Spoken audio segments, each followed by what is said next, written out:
Tai natūraliai atrodo atsiranda klausimas, ką jūs žinot apie Seimo nario darbą.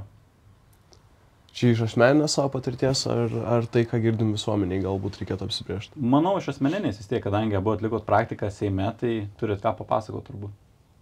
Nu, tai tau užleidžiu tada. Tai galbūt gerai, tai aš būsiu pirmas. Ačiū Ignai už šią garbę. Prašau.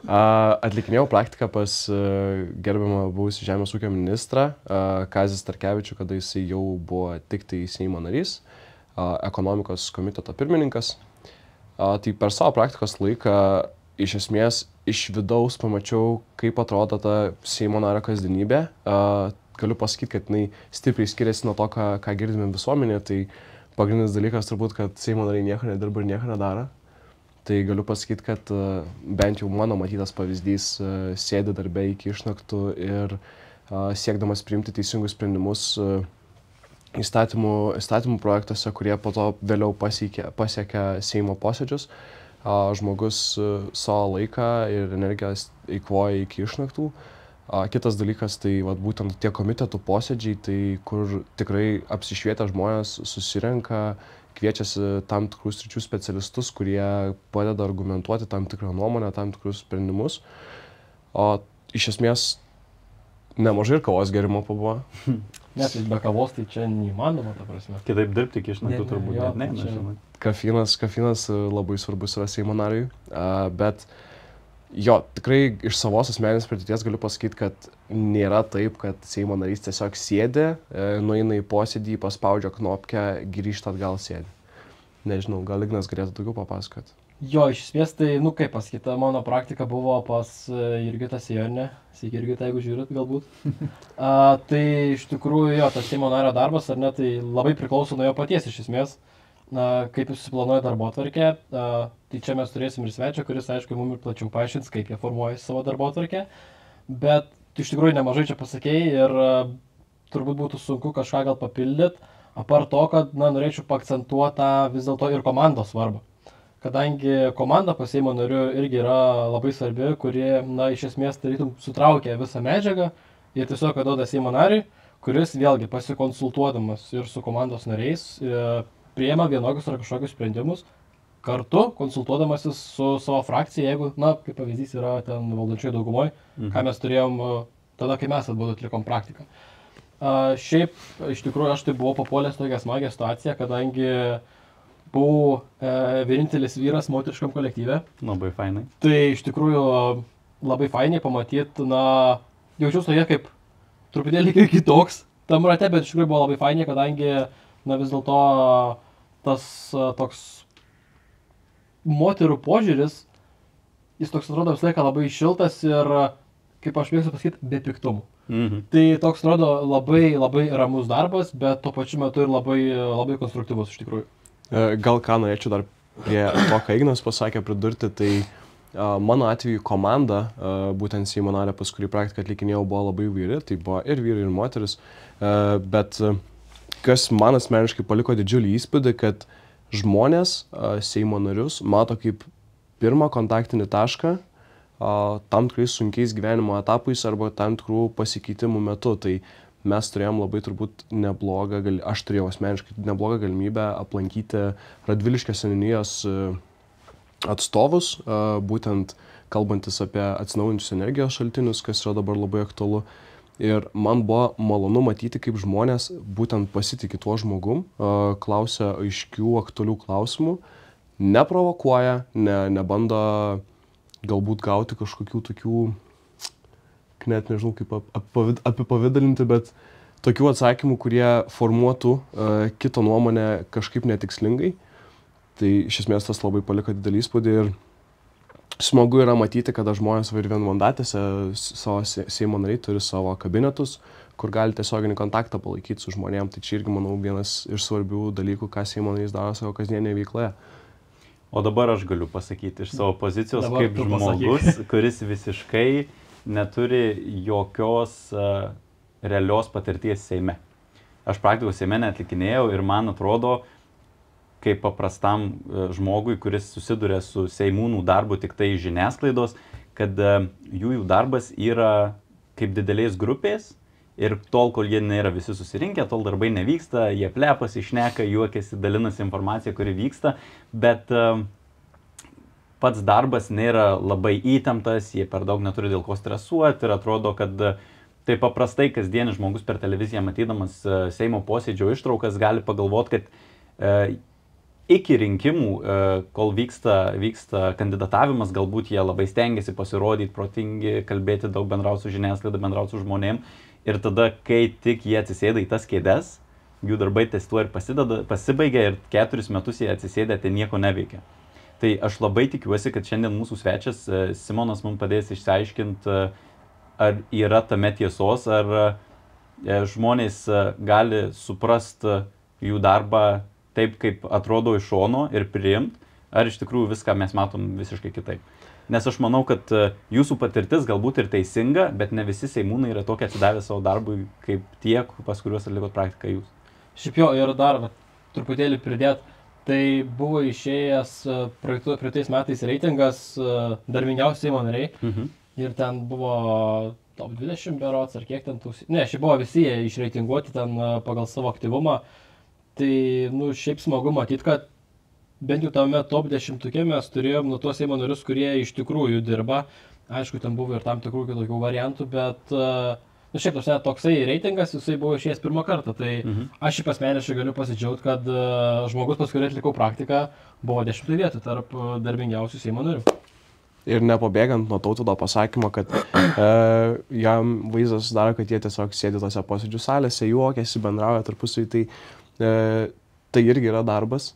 Būtent jie kuria savo bendraminčių tinklą, jie kuria sąjungininkų tinklą, kuris vėliau ateityje priimant tam tikrus sprendimus, jiem padeda tuos sprendimus priimti lengviau.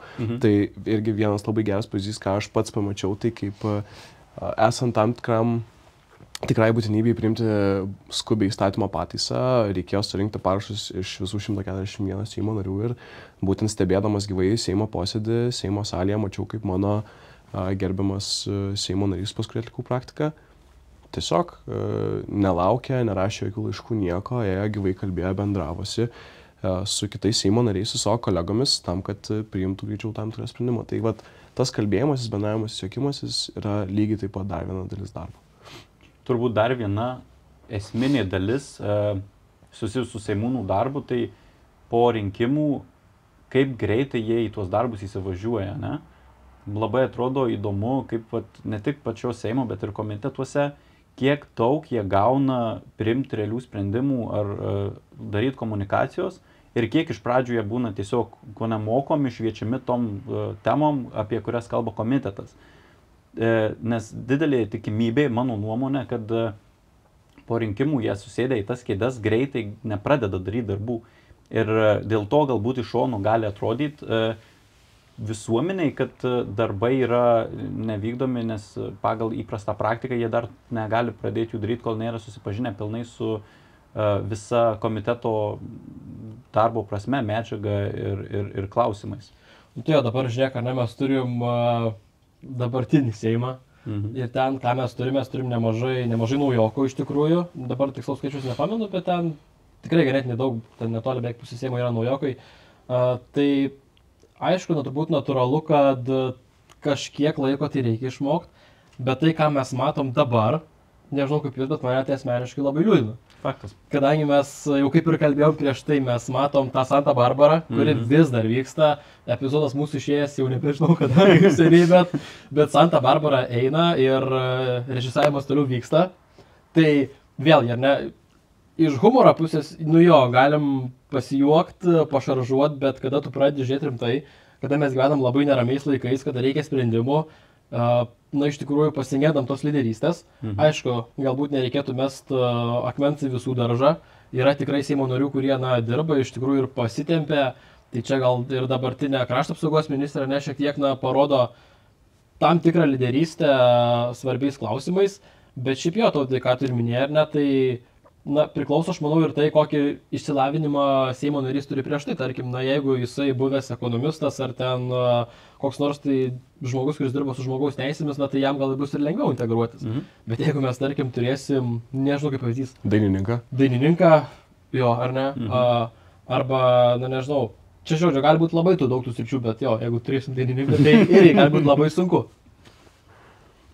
Tai gerai, tai dar vienas toks prieš pradedant, prisipažinsim šitą momentą, filmuojam kitą dieną, nes tą dieną, kada filmavom su svečiu, tiesiog nesigavo. Ir žaidimas jums. Prašykite į komentarus 5 skirtumus, kuriuos randate mūsų aplinkoje.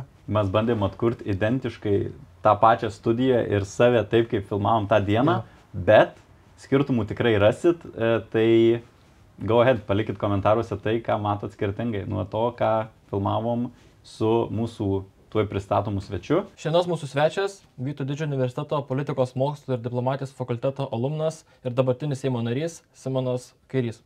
Labą dieną. Sveiki, gyvi. Sveiki. Tai, na, nuo tokio pradžiai klausimų iš karto apšilti, kadangi esate mūsų universiteto alumnas, tai vis dėlto, na, kaip jums ta patirtis mūsų universitete? Tai patirtis be galo įdomi. Aš atsimenu, kai taip gavosi 2003 metais, na, aš kadangi pats iš Žemaitijos, iš Telšių, kažkaip visi tie, kurie tam regione jauni žmonės gyveno, tai toks natūralus lūkestis buvo stoti arba į Vilnių, arba į Klaipėdą, nes arčiau namų, ir Kaune iš tikrųjų ne tiek daug mano kolegų atsidūrė. Ir aš kažkaip kaip pildžiau tą prašymą stoti ir rezultatas buvo tas, kad įstojau Vytauto Didžiojo universitetą, į politikos mokslo fakultetą. Tai atsimenu, pradžioje taip liūdėjau, atvykau į Kauną. Kaune, Vilniuje teko būti daugybę kartų, Kaune vos keliais, atsimenu kažkur vaikščiau ten Laisvės alėjoje, nesupratau, kodėl ten Donelaičio gatvėje į vieną pusę eismas, Kęstučio į kitą, kaip čia susiorientuoti.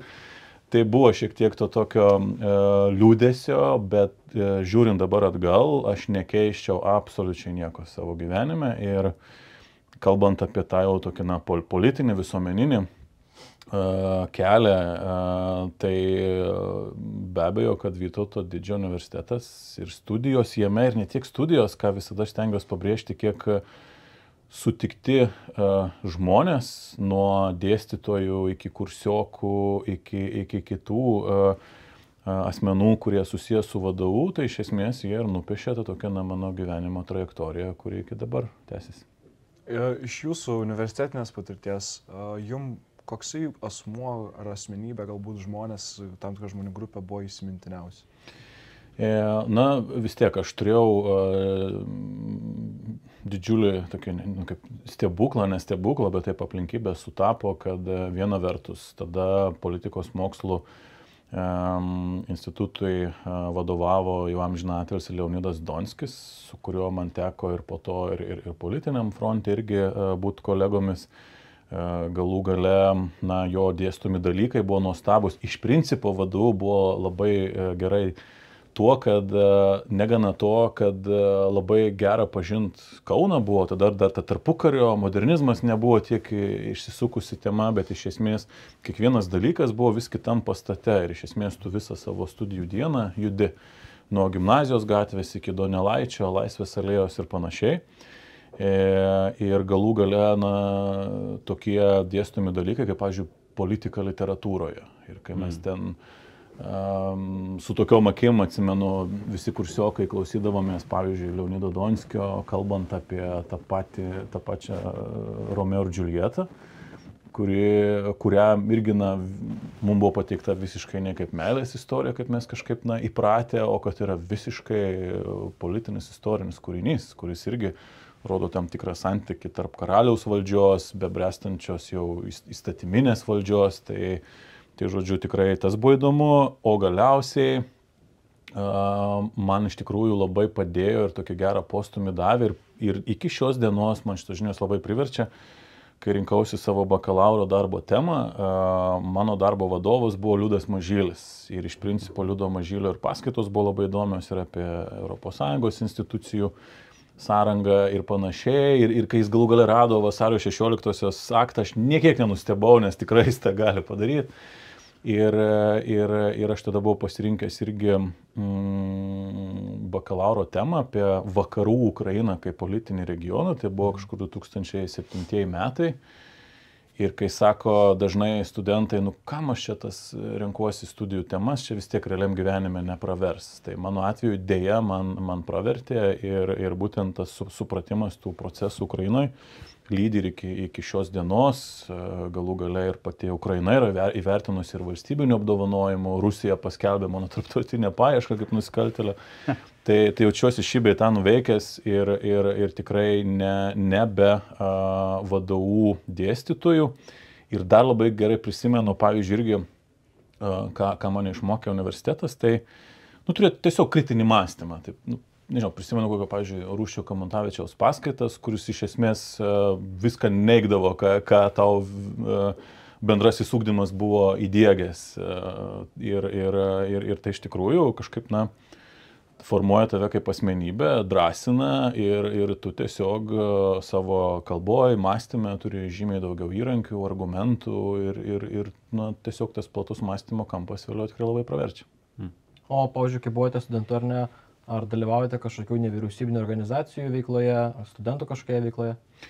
Aš dalyvavau, pirmiausia, tai irgi kažkaip atsimenu labai rinkausi, ar čia į studentų atstovybę labiau, ar pradėti jau su kažkokia partija turėti ryšį. Mano laikais, tai kokiam 3 kurse, praktiškai visas kursas buvo mini seimas, visi kažkam priklausė vienai ir kitai partijai ir jų tam vadinamam jaunimo kokiam sparnui, tai aš tada pasirinkau liberalų jaunimą. Tai nėra partijos organizacija, tai yra liberalių idėjų visuomeninė organizacija ir tikrai su ją buvo nemažai nuveikta, nemažai buvo irgi santykio su universitetu, organizuojant įvairiausias irgi ir konferencijas, kitus renginius, bet iš esmės aš tik gavęs bakalauro diplomą, jau praktiškai porą savaičių tik tai dar pagalvojau, ką dabar daryti ir po tų porą savaičių iš esmės pradėjau darbus Kauno miesto savivaldybėje ir liberaliosios minties institute, kur irgi buvo labai nuostabi patirtis, nes turėjom tiek profesūrą, akademikus, tiek politikus vienoje organizacijoje. Ir gaila, mano nuomonė, kad Lietuvos politinė sistema daug praranda, nes tokių formatų, jų paprasčiausiai nebelieka ir tą politiką mes turim tokią antraščių vienadienę, o ne giluminę. Gerai, tai šiek tiek pakalbėjome apie tos ankstyvuosius jūsų gyvenimo laikotarpius ir studentavimo metus. Dabar norėčiau prieiti prie pirmų jūsų dienų kaip Seimo narė ir kaip ir kiekvienas Seimo narys, jūs turėjote duoti savo priesaiką. Tai būtent aš iš jos išsitraukiau kelius žodžius ir aš norėčiau paklausti, ką jums reiškia. Tai būtent pacituosiu, prisiekiu visomis išgalėmis stiprinti Lietuvos nepriklausomybę, sąžiningai tarnauti tėvynei, demokratijai, Lietuvos žmonių geroviai. Tai jums, kaip būsiams ir esamam Seimo nariui, ką jums tai reiškia? Kaip bebūtų, kai gyvenam taikos sąlygomis, tai tie žodžiai atrodo gal ir neprasmingi, tokie savaime aiškus, bet akivaizdu, kad dabartinė ir geopolitinė situacija, politinė situacija, mūsų galų gale vidaus kaip šalies situacija irgi parodo, kiek visi dalykai gali būti trapus. Arba užtenka pasiskaityti, nežinau, Norberto Černiausko knygą Paskutinė Lietuvos vasara, apie 1940 metus, kai irgi atrodo žmonės gyveno, planavo, ekonomika augo ir staiga viskas, mes buvom kaip ir okupuoti.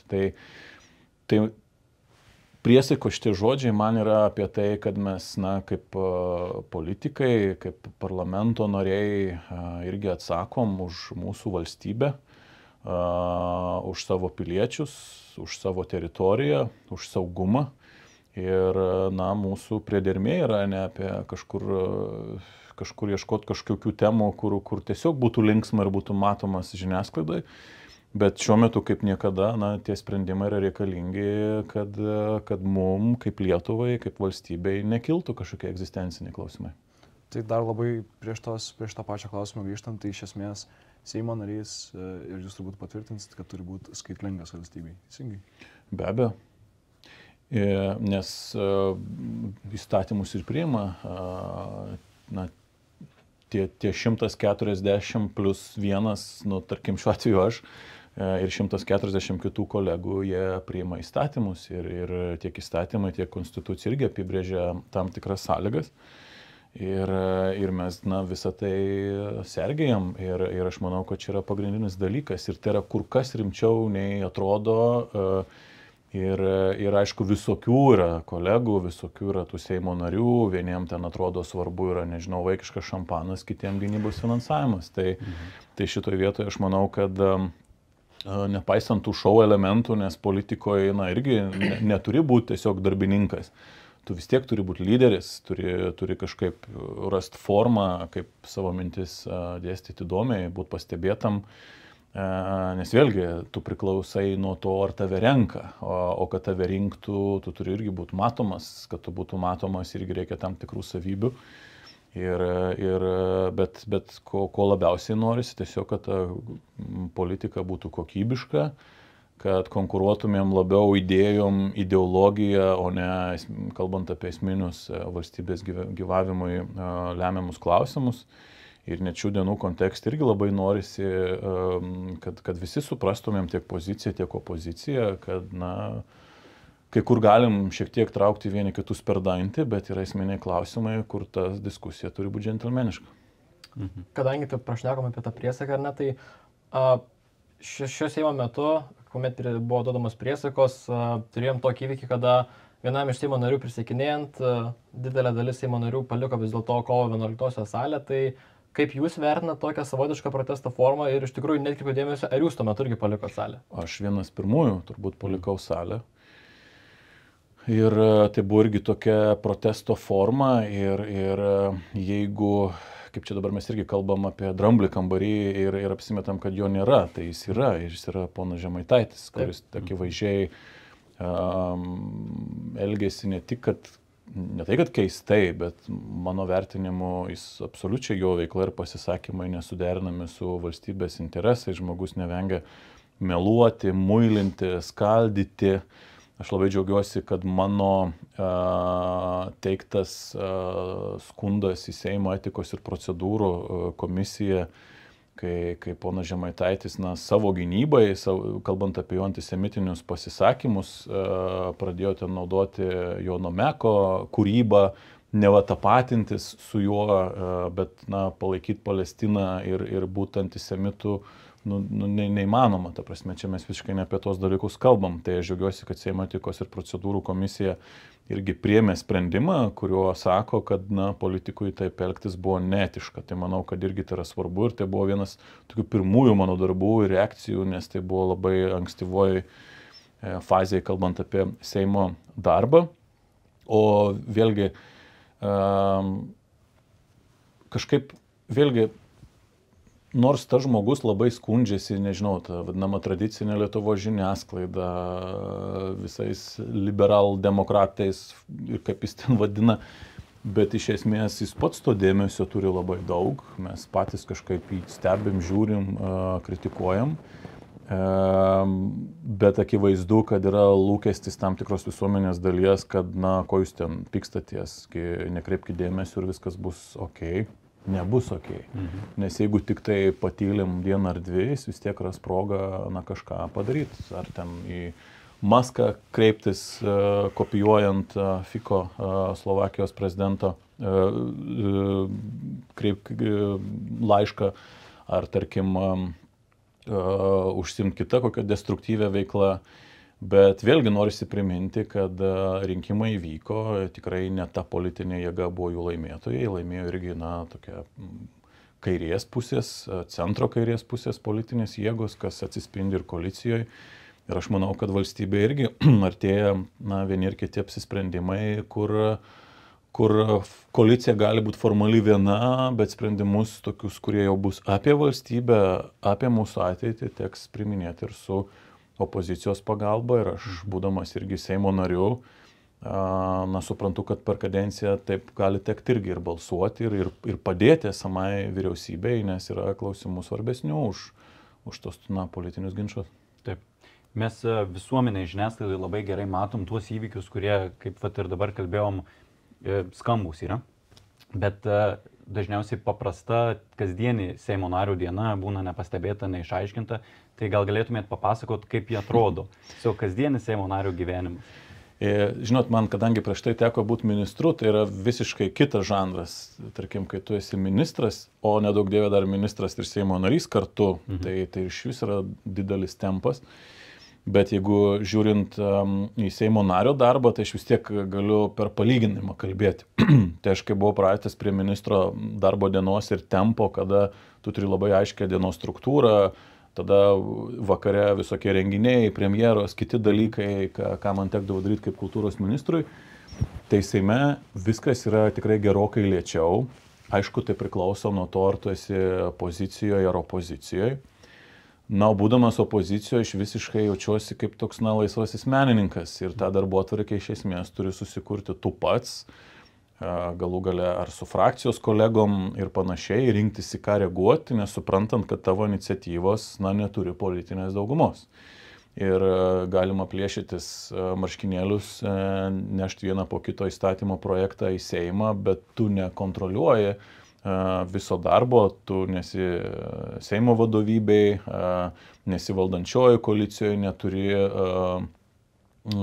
ministerijų pagalbos ir akivaizdu, kad Seimo nariui ten su savo keliais patarėjais yra tiesiog kai kurie dalykai neįmanomi.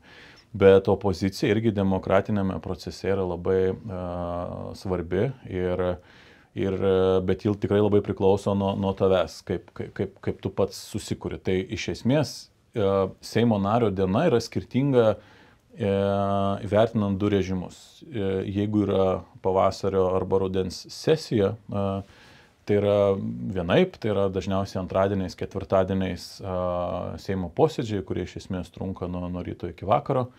Trečiadienis yra komitetų komisijų diena, kai kurios komisijos ar kai kurie komitetai dar posėdžiauja, tarkim, ir pirmadienį. Bet iš esmės pirmadienis, penktadienis toks jis būna daugiau, Seimo nariai dirba apygardose su rinkėjais ir panašiai, o savaitės tas visas vidurys jau yra darbas parlamente. O kai nėra sesijos, tai iš esmės taip, tuo metu nemažai komitetų ar komisijų posėdžių vyksta. Tarkim, aš esu švietimo komitete, ateities komitete, energetikos ir darnios plėtros komisijoje. Tai tikrai, tiek, pavyzdžiui, švietimo komitetas ar energetikos komisija yra labai aktyvus ir mes posėdžiaujam ir mes turim ką daryti. Visa kita priklauso nuo manęs pačio. Taip. Ir turint omeny, kad man jau taip teko toks likimas, kad patekau į Seimą būtent per Kauno centro Žaliakalnio apygardą, tai buvo tokia viena tokių skambesnių pergalių.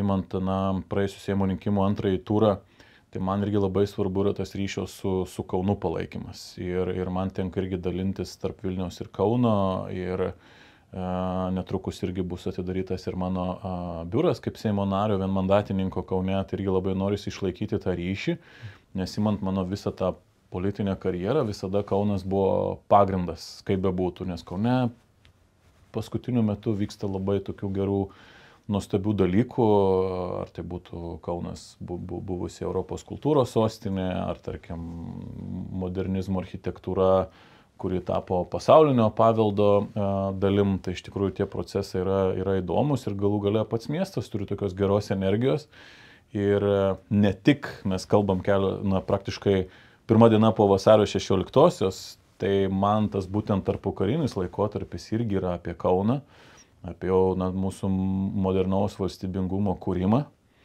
Ir aš manau, kad to Kauno, toje nacionalinėje politikoje tikrai gali būti daugiau ir aš tą stengiuosi daryti. Aš kaip ir galėčiau dabar peršokti į priekį, nes aš buvau pasiruošęs klausimą apie komitetus ir komisijas vėliau, bet kadangi pats užsiminė, tai galbūt galėtumėte toliau pakomentuoti apie komitetų ir komisijų darbą. Labai skirtingas patyrimas.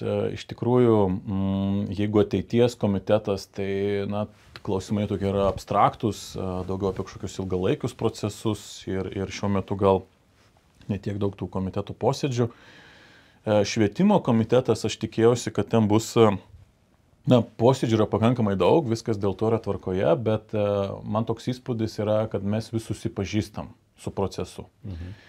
Mes, tarkim, kiekvieną posėdį vis turim svečiuose kokią nors instituciją, asociaciją, ir jos ten pristato savo veiklas ir panašiai, tada mes ten kažką diskutuojam, užduodam klausimus, bet čia yra toks, mano galva, esminis dalykas. Aš suprantu, kad privalo būti Seimo narių, ypač iš regionų ir iš jaunų žmonių tarpo galų gale, kas irgi labai svarbu ir kad yra tam tikras dalykas, kur tu irgi turi tam tikrų dalykų išmokti, pažinti ir panašiai. Bet kita vertus mes kalbam apie valstybę ir apie aukščiausio lygio politiką. Ir mano galva, kad visgi mes jau turim ateiti ir jau rodyti rezultatą. Kitaip tariant, patekom į parlamentą, į visą tą sistemą ir mes jau žinom, ką ten daryti ir važiuojam į priekį.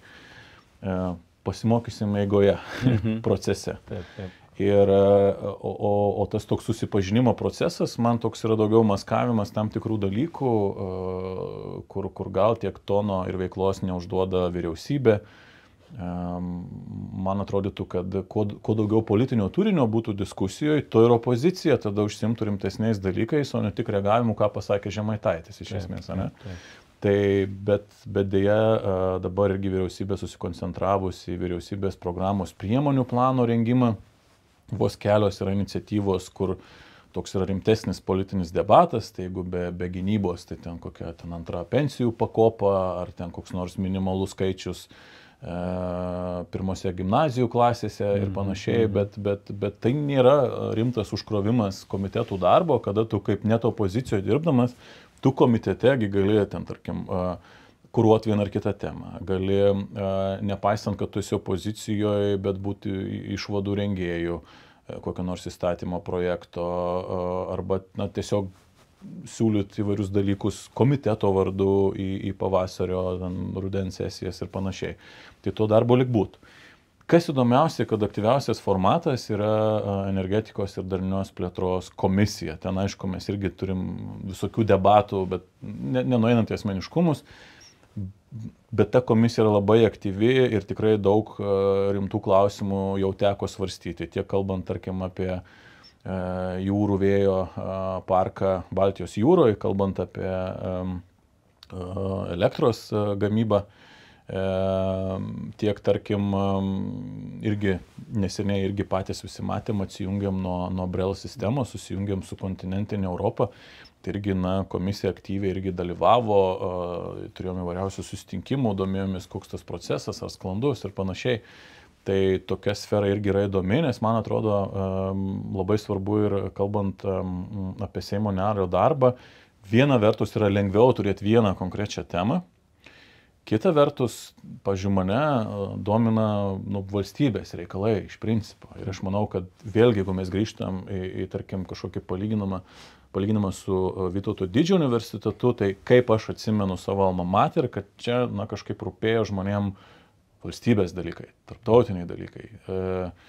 Į tą sferą visada spėsi kažkur susifokusuoti, o man kažkaip labai trūksta ir politikų, arba iš principo žmonių, kaip amžinatelis tas pats Leonidas Donskis, kurie tokias užčiuoptų giluminės politikos problemas, giluminės ateities tendencijas, tiek kalbant apie Europos Sąjungą, pasaulinę situaciją, ką matom dabar irgi po Donaldo Trumpo išrinkimo. Tai visada kažkaip noris irgi, kai su jaunai žmonėm kalbi, kurie beje jūsų karta yra visgi laimingiausia pasaulyje karta.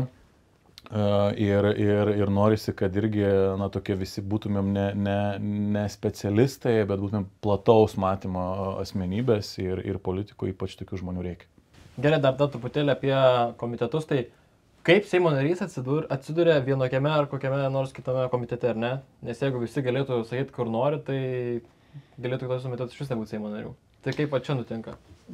Yra įvairūs momentai. Vėlgi labai priklauso, ar tu esi valdančiosios koalicijos atstovas ar opozicijos. Valdančioji koalicija vis tiek savo raktinius žmonės paskirsto, nes svarbu yra labai, kas bus tie komitetų pirmininkai, nes nuo jų priklausys, kaip judės ministerijų atnešami klausimai, kaip bus priiminėjami įstatymai, ar tas procesas bus sklandus, nes per komitetą iš esmės tu gali sužiūrėti visus dalykus, ką reikia pataisyti, patobulinti ir panašiai.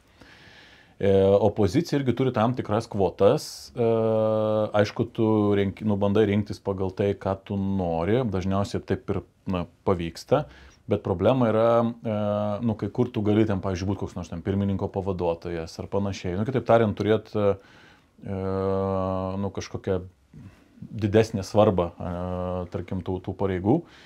Bet vėlgi, čia nuo tavo aktyvumo labai priklauso ir galų gale dar yra labai svarbu, kaip tavo frakcijos kolegos, nes jeigu frakcija yra mažesnė, tai norisi kuo daugiau žmonių, kad skirtingose komitetuose pasklistų, neturėti kelis viename. Nes kartais būna, pavyzdžiui, kokie 2 profesoriai yra buvo iš švietimo komiteto. Tai arba ten, tarkim, kokie nors užsienio politikos ekspertai. Bet tu tada žiūri, kad tu ten kitose svarbiose komitetuose neturi atstovų. Tai manau, kad čia keli dalykai dera tarpusavį ir turi labai pajaust, kaip įsipaišyti tarp kolegų, kur ta tavo niša kažkokia. Nes, komitete vis tiek tas toks darbas, kaip mes jį suprantam, tai jis toks pats tikriausias yra komiteto darbas, nes ten tu daugiausiai ir nagrinėjai, ir susitinki su įvairiom interesų grupėm ir kažkaip tada matai tą prasme. Nes jau Seimo posėdis jau yra tokia jau galutinė diskusija, žodžiu, ir kai kurie, pavyzdžiui, būna politikai tikrai labai aktyvūs teisėkūroj, aktyvūs komitetuose, bet jie, tarkim, Seimo salėje ten visai gali nesireikšti, bet tai nereiškia, kad jie yra blogi Seimo nariai. Mano atveju aš tik tai ko nenorėjau eiti į kultūros komitetą, kaip buvęs kultūros ministras, dėl kelių priežasčių. Pirma, kad tiesiog manęs neuždarytų į vieną temą, nes yra labai patogu ir, kaip sakau, ir kolegom, ir priešininkam kažkaip sakyti, tu viskas buvai kultūros ministru ir ten tu jau ir būk šitoj temai. Bet aš ir į tą kultūrą neatėjau iš meno, o atėjau visiškai iš savivaldos ir turėdamas visiškai backgroundą platų. Ir galų gale būti komitete, kai tu esi buvęs ministras, tai ką reiškia ten kiekvienam klausimui ar prieštaraut, ar ten stengtis jau taip tobulinti pagal save. Aš manau, kad toks bereikšmis energijos švaistimas, geriau truputėlį plėsti tą interesų lauką, žinojimą ir švietimas tikrai, man atrodo, yra labai perspektyvi tema ir aš save matau kaip, būtent šito komiteto kontekste galinti turbūt daugiausia nuveikti, bet vėlgi labai priklauso į ką tu reaguoji, nes aš kaip buvęs kultūros ministras dažnai reaguoju, tarkim, ir į klausimus, kurie liečia ten žiniasklaidos politiką, paveldą, kažkokius dalykus susijusius, tarkim, su Rusija, Ukraina. Tai vien tam švietime akivaizdu, kad neužsidarai.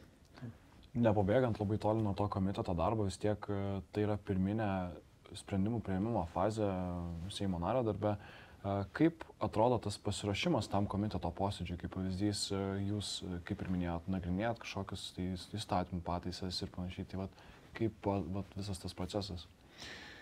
Tas procesas yra toks, kad jis kelių sluoksnių procesas. Pirmiausia, yra keletas skirtingų žanrų. Vienas yra iš principo dokumentai ir įvairiausi kreipimais. Ir komitetas turi tokį teisėkūrinę funkciją ir turi parlamentinės kontrolės funkciją. Tai pradėkime nuo parlamentinės kontrolės, tai tu iš esmės, remdamasis tą parlamentinę kontrolę, gali būti tiesiog tribūna arba vieta, kur gali visus šitoj srity klausimus svarstyti, nepriklausomai nuo to, ar reikia keisti įstatymą, ar priiminėti įstatymą, tiesiog tai gali būti gera vieta nuleisti garą, paviešinti kažkokią problematiką, padėti susitarti skirtingom institucijom ar skirtingom interesų grupėm. Tai čia yra ta parlamentinės kontrolės tokia dedamoji. Kita dedamoji yra teisėkūrinė ir čia akivaizdu, kad toną užduoda vyriausybė. Aš galiu vieną pavyzdį pateikti. Tarkim, yra toks dabar didelis debatas, gal teko irgi susidurti, tarkim, gyventojų pajamų mokesčio nukreipimas į nevyriausybinės organizacijas. Tai praėjusią kadenciją Seime gimė tokia iniciatyva ir buvo nuspręsta, kad galima tik nevyriausybinėm organizacijom ir mokyklos, darželiai, kitos įstaigos, biudžetinės įstaigos buvo patrauktos nuo šito sprendimo. Kaip ir viskas okei, bet Seimas nėra ministerija ir aišku kilo problema su įgyvendinimu ir šiais metais visi atsibudo, kad o kaip dabar, tai dabar nebegalės mokyklos gauti to gyventojų pajamų mokesčio dalies, kur anksčiau galėdavo. Ir tada visi įsijautrinę, diskutuoja, iš esmės Seimas norėjo padėti nevyriausybinėm organizacijom, bet truputėlį pakenks mokyklom. Ir tai aiškiai rodo, kad tiesiog nepasiruošta. Ir jeigu ministerija atneša klausimą, ministerija privalo sužiūrėti visą procesą nuo A iki Z. Nuo iniciatyvos, svarstymo Seime, priėmimo ir poįstatyminių aktų ir įgyvendinimo realiam gyvenime. Tai tos Seime iniciatyvos jos gali būti, jos dažnu atveju reikalauja ir klausimas grįžta atgal į vyriausybę, kad vyriausybė pateiktų išvadą.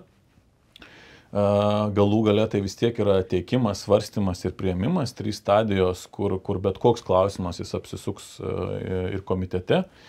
Bet mano galva, kai tiesiog Seimo salėje gimsta sprendimas, jis nebūtinai būna tobulas ir pavyzdį aš jums papasakojau. O šiaip tai dažniausiai tai čia ir svarbiausi dalykai. Seimas patvirtina vyriausybės programą, įgalina vyriausybę veikti. Tada per keletą mėnesių vyriausybė atneša tos vyriausybės programos jau įgyvendinimą visą detalų išdėsčiusios pagal šakinės ministerijas. Ir tada tie klausimai, jie juda pakankamai kryptingai, nes iš to gimsta ir Seimo darbotvarkės ir kiti dalykai. Bet akivaizdu, kad, tarkim, koks nors gynybos finansavimas būna visiškai, tiesiog aktualus klausimas ir Seimas vienus ar kitus sprendimus priiminėja. Arba priiminėja kokias rezoliucijas, palaiko ten kokius demokratinius procesus Sakartvele ir panašiai, kur reikia staigios reakcijos. Tai yra keletas tų žanrų ir tikrai Seimo narių yra svarbu rasti, bet aš kaip ir minėjau nuo pat pradžių, mano galva vis tiek, kai jau ateini, turi ir pradėti veikti nuo pirmos dienos, o ne vaikščiot, kur ten tie Seimo suvenyrai yra, kur tas sandėliukas, kur ten dabar kas čia man priklauso, žodžiu, tai reiktų jo pradėti turbūt ne nuo to, o stengtis į tą teisėkūros procesą iššok nuo pat pradžių, o dabartinė situacija, aš tą ir matau, aš kaip palyginu, tarkim, vyriausybėje, kurioje man teko dalyvauti veiklą ir dabartinės vyriausybės, tai net ta programa iš esmės skyrėsi. Ir mano galva, kad anksčiau tas procesas buvo toks Seimo nariam gal net paprastesnis, nes daug krūvio duodavo vyriausybė. Dabar vyriausybė tokia neduoda tokio tempo didelio, tai Seimo nariai, jų instinktas yra būti matomiem, kalbėti garsiai ir kartais tada atrodo, kad Seimo nariai tiesiog vienas su kitu ten pykstasi užuot dirbę, bet kad to turinio jo irgi tiek nebūna, kiek galėtų būti. Taip. Kadangi esate dabar ar ne opozicijoje, tai kaip sekasi iššokti teisėkūros traukinį? Ar ta prasme yra kažkokie jungiami dirbtini stabdžiai, kad žinot, stop jūsų opozicija ir... Tai be abejo, yra 2 dalykai. Pirma, aš nemanau, kad būnant opozicijoje negali palaikyti ir gerų įstatymų, kuriuos teikia valdžia. Ta prasme, tai būtų irgi nesąmonė. Ir tuo labiau, kad bus tų klausimų, kaip ir minėjau, susijusių su gynyba, tarkim, kur matyt reikės mūsų pagalbos, arba tarkim su civilinės partnerystės įstatymas, kur akivaizdu, kad dabartinė koalicija nepriims tokio įstatymo, reikės opozicijos pagalbos. Tai be abejo, kad mes pasiruošę kalbėtis ir galų gale mes net ir po rinkimų, būdami liberalai, kalbėjome su socialdemokratais ir bandėm pasitikrinti, ar programiškai mes galim kalbėtis, kur persidengiam, kur yra skirtis. Ir aš manau, kad tas pokalbis ir ta praktika tikrai buvo vertinga tiek mum kaip opozicijos atstovams, tiek socialdemokratams kaip rinkimų laimėtojams. Ir tai yra sveikas dalykas. Yra dar toks žanras kaip opozicinė darbotvarkė ir būna kartais vienas ar kitas įstatymas, jis prašoka ir Seimas už jį balsuoja.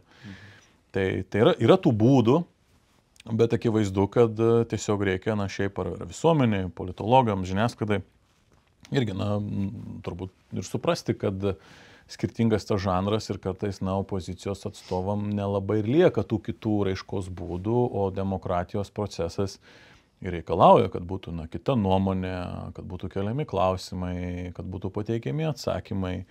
Ir tos žanrus yra svarbu išbandyti, nes aš suskaičiavau, kad aš kol pradėjau šią kadenciją, aš vykdančiosios valdžios režime, įskaitant vicemero Kauno pareigas, įskaitant ministro, mero patarėjo, aš išbuvau 9 metus.